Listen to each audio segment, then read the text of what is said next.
Thank you for joining me today. It's Brian Gubernick, and welcome to the No Days Off podcast, where we believe that every single day brings a new opportunity to get better.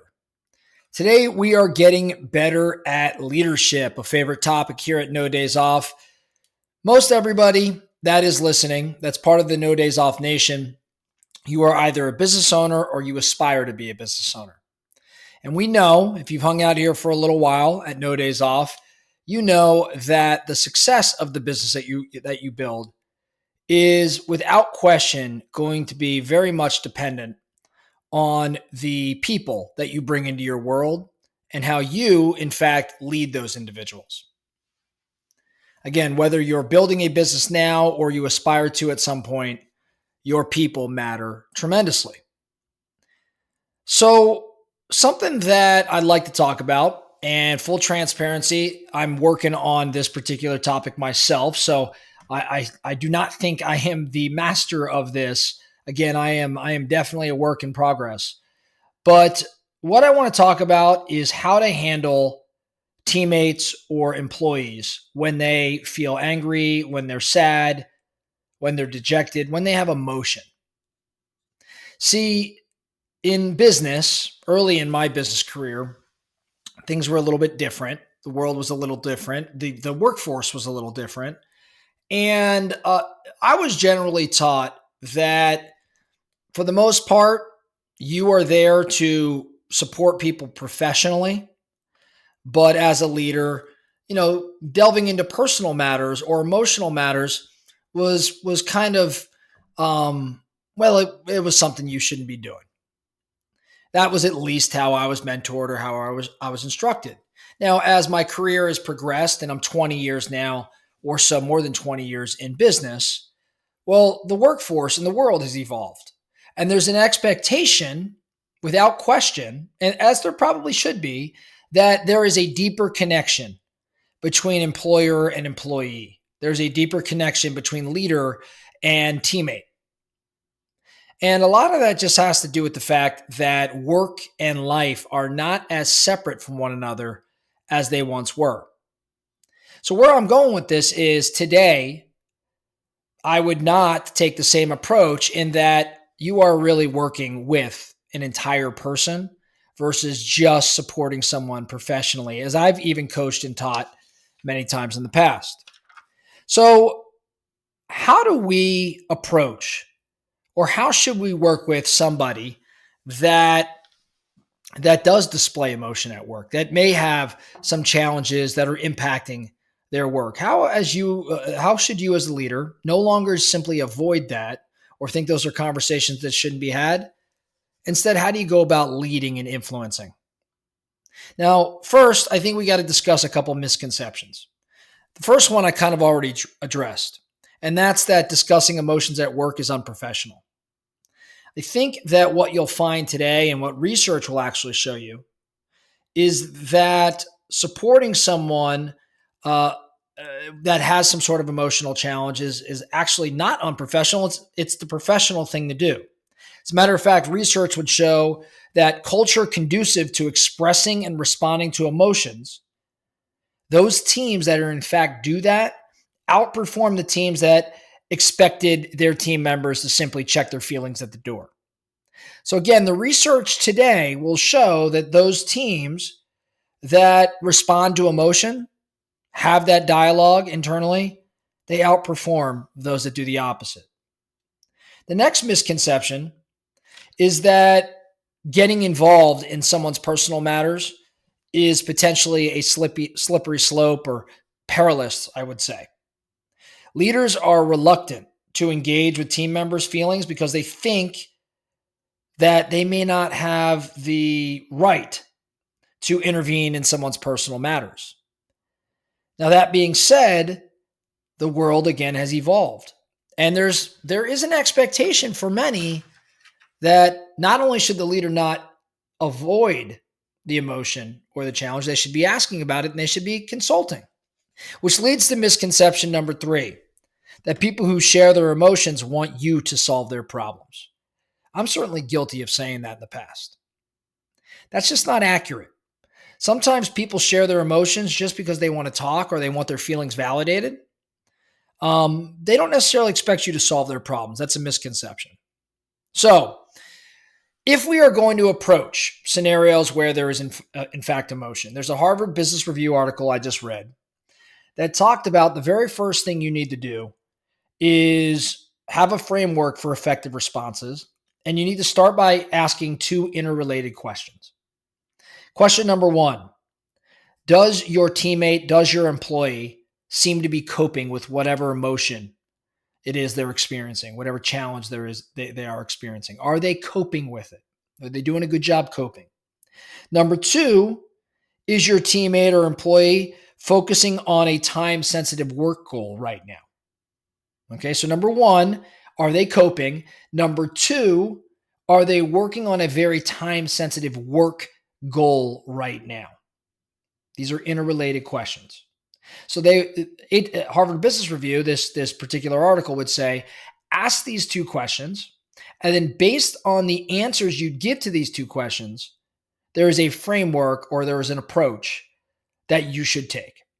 Okay, so let's start with approach number one. Let's say your employee or your partner, your teammate seems to be coping and they're not focusing on a time sensitive goal. So they seem to be coping with things, but they're not having to deal with some sort of time sensitive work goal or deadline. Now, if that is in fact true, if they're coping and they don't have a deadline, how do you approach this as a leader? Validate what that person is feeling, but don't offer advice, at least not yet. So if they're coping and their back's not against the wall, and you see that they're in fact exhibiting some sort of emotion, you should ask about it. You should acknowledge the situation. You should talk to them about their emotion, and you should share with them that what they're feeling may make a lot of sense based on whatever they share.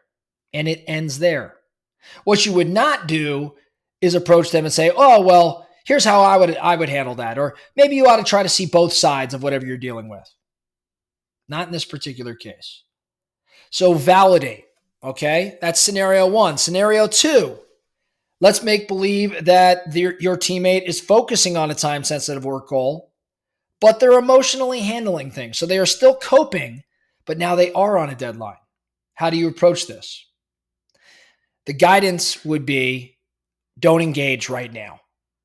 Wait until later to ask how that person's feeling. Again, if they're dealing with a deadline, but they are in fact coping, don't engage and offer, support and guidance until, they've worked through that deadline or that important goal.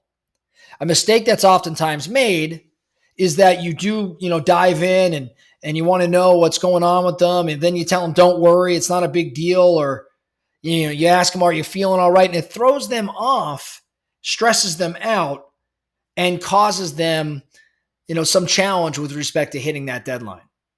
So again, not working on a deadline, working on a deadline, but are in fact coping. Just avoid for the time being. Leads us to the next scenario, 3 out of 4.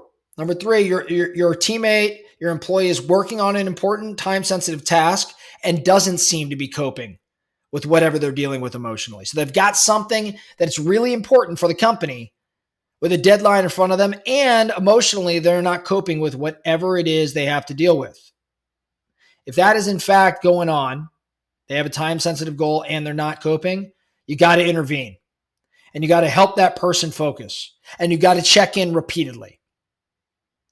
So you've got to dive in as the leader. They have limited time to get something done and they're not coping. That is where you step up and you function as a leader. You need to give help, especially if they've indicated it or asked for it. But you do have to intervene because the company is at stake at this moment. Okay. And then the last scenario, the employee or the team member doesn't seem to be coping, but isn't working on a time-sensitive issue. So they're not really doing well, right? They're not coping, but they also don't have their back against the wall with respect to like a deadline. In this particular scenario, the leader should validate the person's emotions first, have that conversation. And then when the door opens itself to offering advice or offering help, you do so. So you validate their emotions first, and then you offer help. Remember, they're not coping, but it's not time sensitive. So you can go through a process. Okay, so how do you get better at this? And we'll start wrapping up. How can you get better at dealing with the emotional challenges of your people? Number one, you got to identify your default behavior.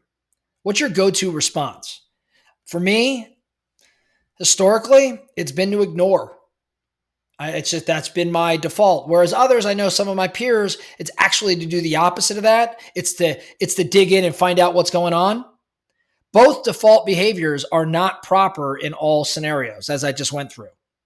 So identify your default behavior, recognize you're probably not alone in that default behavior, and work on the areas that you in fact need to work on to provide the support I just described. Number two, I would pay attention to others and pay attention to your own reactions. Be more aware, right? Be more aware. Did you get any feedback after you went through that scenario? And how can you leverage that feedback to be better at this particular aspect of leadership? And then lastly, expand your skill set here. Expand your repertoire.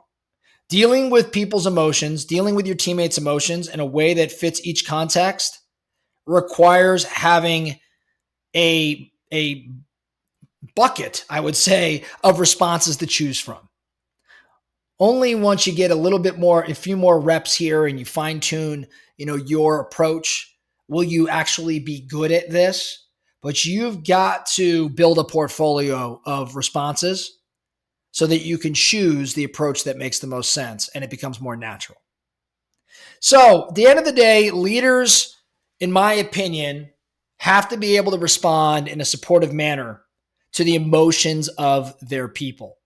This is something that I find to be different in today's environment versus, say, 2, 3, 4 decades ago. We've got to learn how to handle others' feelings in all the different contexts and be more aware of our own behavior, improve our approach to this, and just get better as a leader overall. That's all I have for you today, the No Days Off podcast. Thank you so much for listening. And remember, every single day brings a new opportunity to get better. So let's get after it.